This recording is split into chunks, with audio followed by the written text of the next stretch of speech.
don't. You don't have to be a dog trainer. It may be the first dog you've ever owned. As long as your dog can pass the test successfully, you're welcomed into, the Therapy Dog International family as a volunteer. You mentioned earlier that, sometimes the people with impairment own the dog. No. Yeah. Yeah. Okay. Unlike a service dog, a therapy dog offers comfort and support to other individuals, rather than a service dog that is provided public access rights and things of that nature. So a therapy dog differs from a service dog in that aspect. Oh, I see. So what qualities do you look for in a dog that, there are probably some that you rule out right at the start. How do you do that? You're really looking for temperament. The temperament is the most important part that we're looking for. The dog has to want people to pet it. It has to seek out affection, but it can't do so in a rude way. It can't run over to you and put its paw on your lap, because a patient or someone who's elderly could get scratched very easily. The dog has to seek out affection, and it has to want to do the job that's being asked of it. Therapy dog can be a stressful, job for these dogs. You're asking a lot of them to go in and volunteer and visit with different people. A lot of self-control. Exactly. And so mentally it's very fatiguing for the dogs. But more so than just temperament, we're also looking for obedience. The dog does have to be obedient. They have to sit, they have to stay, they have to be able to stand by your side so you can ride up to a floor in an elevator or walk through a hall that's kind of crowded with a bunch of people. So as much as temperament is the most important factor, it's not the only factor. Obedience is definitely in there as well. Since I can't ask Nitro, tell me, Barbara, how does your dog like that? He loves all of that therapy. He loves it. He absolutely loves it. But like Alex was saying, we volunteer for 2 hours. We come home and he sleeps all day long. He really enjoys it, but it is exhausting. Yeah. For all the things that Alex was mentioning. Exactly. And people are hugging him and laughing on him and crying, and I do think he feels those emotions, and he goes home and rests then. Yeah. Well, that's fascinating. So how can people get involved with this organization? People can go online actually at visit tdi-dog.org. TDI-dog.org. That's correct. Okay. Yes, and they can visit that website. It will, give you a bunch of different information, from how to contact TDI to the testing requirements that your dog will be required to test and pass in order to be registered with TDI. And it'll also give you, some background information. Why join TDI? I know you had, a woman here with hospice earlier, those are things TDI does as well. They are involved with hospice. So that very creative approach and a nice linking of what someone wants to do with a volunteer activity and a dog. I think it must be very rewarding for all of you. It is. It absolutely is. Thank you so much. That's really raising the consciousness of something that I was not aware of at all, and I think that dog is remarkably well. Thank you. Well trained. Thank you. Good self-control. We'll be right back with the next segment of Aging is for Everyone. Thank you. You're welcome.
Catherine might not like that.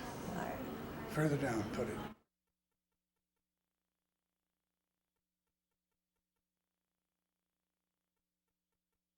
Is it attached?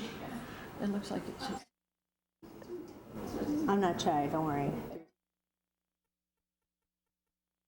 Okay.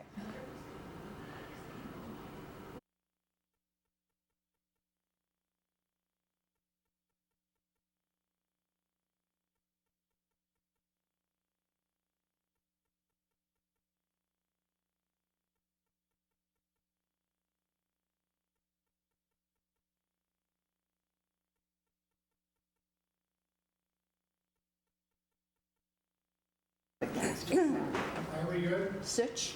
Sitch, Kenwell Sitch. Yeah. Very unusual name. It is. It's one of these days. In the meantime, Because it looks like it was cut off somewhere along the... It was. It was more.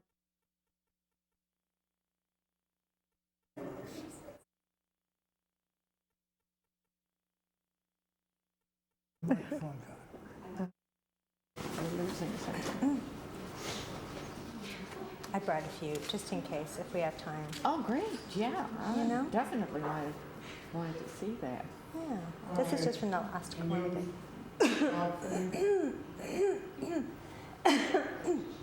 Wouldn't it be more fun if I just coughed into that? I'm just talking, and how does it sound? Does it sound okay? ABC, 1, 2, 3.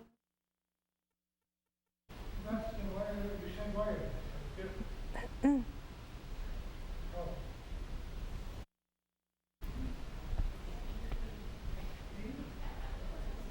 you talk one more time? I could talk forever.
Welcome back to Aging is for Everyone. I'm Marian Deutschman, sitting in for Laura Mondello.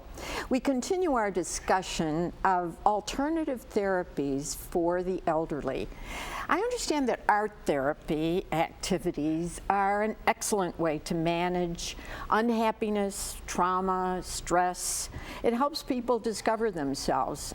But I have to check with our guest to see if that's true. Our guest is Catherine Canwell Sitch from the Western New York chapter of the Alzheimer's Association, and her program is called Memories in the Making. It is. What is Memories in the Making? Well, Memories in the Making isn't specifically art therapy. It was designed in the year 2000 by the Alzheimer's Association as a way of, for individuals that are memory impaired, to be able to express themselves through another mode of communication via art, via creative expression. Also has the element of socialization that the music therapist mentioned earlier. And it also has a unique thing that the participants, when they do their paintings and they describe their story behind the painting, they can choose to auction them off at an annual auction that we have, and to actually give back and for research into Alzheimer's disease and other forms of dementia as well. So, is it fundraising as well as everything else? A lot of different, it's multiple layers of benefit. So it benefits the individual who's participating in it. It really is beneficial to the families as well, who get to have some of these people will keep the artwork. There's one lady whose daughter always keeps them and turns them into T-shirts and gives them to all the family members. So it's lovely. But yes, if they choose to, they can be part of the solution trying to raise money for research for Alzheimer's, which is lovely. And now where is this auction? The auction, it's at different locations each year. You could check with the Alzheimer's Association to find out. It's part of our annual meeting that they do as well.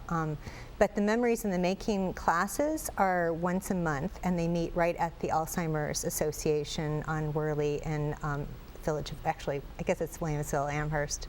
Harris Hill Road. Harris Hill Road, Harris yes. Hill and Worley. So the goals of the program, what happens in the class? Okay. You said verbalization, they do Yes. artwork, So and you've got some of I've that got artwork. some of this beautiful artwork. We have such extraordinary individuals that come in, and it's a way that they share their memories. Originally, we started off having an inspirational object, but everybody in the class has such diverse interests that I soon realized we had to switch. So now we have books that are different things that inspire them. But I did bring some of the paintings because they're so special, and I figured you could get a feel for it. So this one, the gentleman described the story. He said, "This is the way it was before with Alzheimer's disease," and he's talking about over here. "It was gray and full of garbage. This, the lower corner, is how Alzheimer's is after coming here, full of warmth and friendship and serenity." So they're, it's the beautiful, beautiful stories, and they create these paintings, and they're all very different. There's another gentleman And who... is that early stage?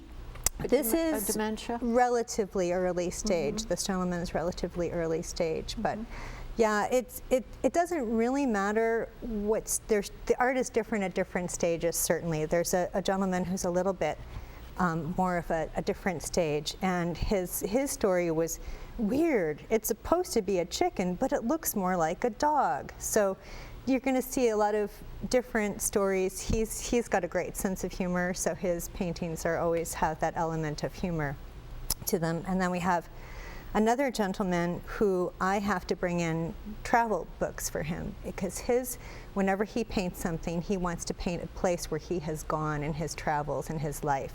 So this one was, I've been to St. Basil's Cathedral in Russia. You can go into the foyer, but not the church. It has a vaulted arch building, that sort of thing. There was a lot of orangish color. So they're all, different levels and different stories. Now, it's the people who are diagnosed with dementia that Yes. come to the center. Correct. And these are not, you do not do this in other settings, institutional settings. There are lots of different places where Memories in the Making takes place. I believe it was started by the Alzheimer's Association. I volunteer. I'm actually not the person that originated the program or anything. It's just something I volunteered to do. But yes, there are different nursing homes and such where they have this program occurring as well. But yes, it is specifically for people who have memory impairment. So you're a volunteer for the Alzheimer's Association rather than a therapist, or Correct. is your background? My background is in social work, actually. So yes, I have no artistic ability, and nobody needs to have artistic ability to participate in this program, certainly. Okay, and is it always, I notice these are watercolors? Yes, it's watercolor. Always watercolor. Oh, there's once in a while, if somebody has difficulty with the watercolor, we have watercolor pens that are a little more easy to use. So sometimes we'll bring those out. We did for this gentleman. This was an interesting story. He said, "They say when you paint, it's a person's mind as close to the original as possible. I used to be a manager for Campbell's Soup. I guess I did a good enough job that I got a retirement. Tomato soup became my favorite flavor because it became completely different product when you add basil."